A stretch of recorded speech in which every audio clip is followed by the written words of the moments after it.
Саламатсыздар ма, құрметті оқушылар? Бүгінгі сабаққа сәттілік тілей отырып, сабағымызды бастаймыз.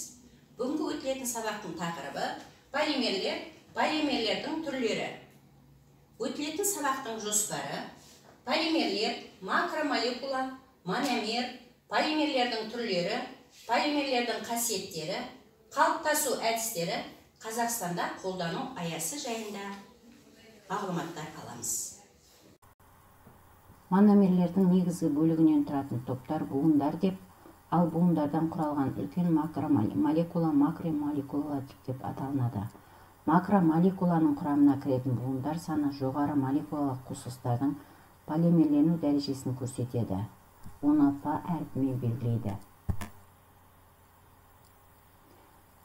Макромолекула оларды түзетін мономерлердің құрылымдық құрамына қарай гомотизбекті және гетеротизбекті деп екіге бөлінеді. Гомотизбекті деп макромолекуласының негізгі тізбегі бірдей атомдардан құралған полимерлерді атайды.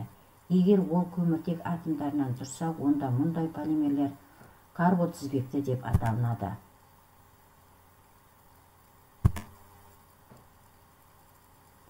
Негізгі тізбегі әртүрлі атомдардан құралған полимерлер гетеротизбекті деп аталады. Мысалы, жай полиэфирлер, полиамптер құрылыстың ерекшеліктеріне қарай сызықты, кеңістікті, тармақты деп бөлінеді. Жоғары молекулалық қосылыстар табиғи, жасанды, синтетикалық болып бөлінеді. Табиғи жоғары молекулалық қосылыстар ақуыздар, полисахаридтер, табиғи шайырлар, нуклеин қышқылдары. Синтетикалық жоғары молекулалық қосылыстар мономерлерді поликонденсациялау, полимерлеу арқылы алынады. Синтетикалық полимерлерге полиэтилен, полипропилен, полистирол, полиамид, фенолды шайыр тағы басқалар жасады. Жасанды талшықты полимерлер табиғи полимерді химикалық реактивтермен әрекеттестіру кезінде алынады. Қазіргі кезде қолданылып жүрген полимер бұйымдарын жалпы қасиеттері мен олардан жасалатын заттардың түріне қарай, сондай-ақ өндіру қасиетіне қарай түрге бөлінеді. Конструкциялық пластиктер, оларды көбіне пластмассалар деп атайды. Басқа полимерлерден айырмашылығы мынадай: пластиктер бөліну беріктігі 50-200 кг/см² болатын қатты заттар. Эластомерлер, оған каучук, резинке, осыларға сәйкес материалдар жатады. Талшықтар және жіптер, бұларға осы талшықтардан тоқылған маталар жатады. Қабыршақтар, лактар, бояулар, оған басқа қорғағыш, әсемдегіш, жабындар, пленкалар жатады. Конструкциялық пластиктерден жасалынған заттар, эластомерлерден жасалынған заттар, талшықтар мен жіптерден жасалынған заттар, лактер мен бояулар осы суреттерде көрсетілгендей болып бөлінеді. Полимерлердің түрлері химиялық табиғатына байланысты органикалық, бейорганикалық, элементарганикалық болып үш түрге бөлінеді.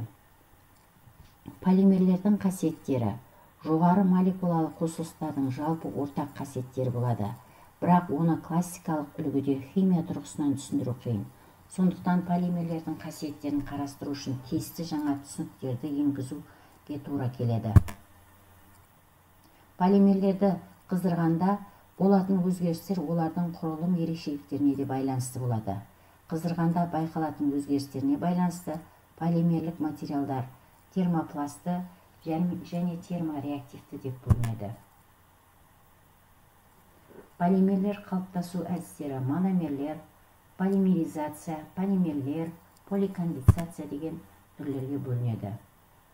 Полимерлерді қолдану аясы: полиэтилен халық шаруашылығында өте кең қолданылатын полимер.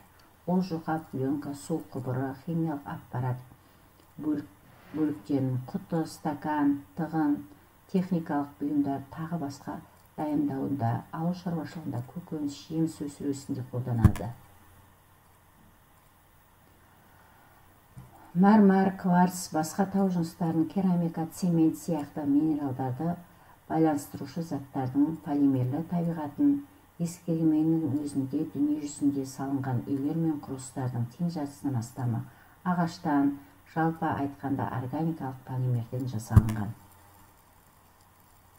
Үйге берілетін тапсырма полимерлерді қолдану аясы шағын эссе жазу және химия пәні кітабынан берілген тақырыпты оқып келу.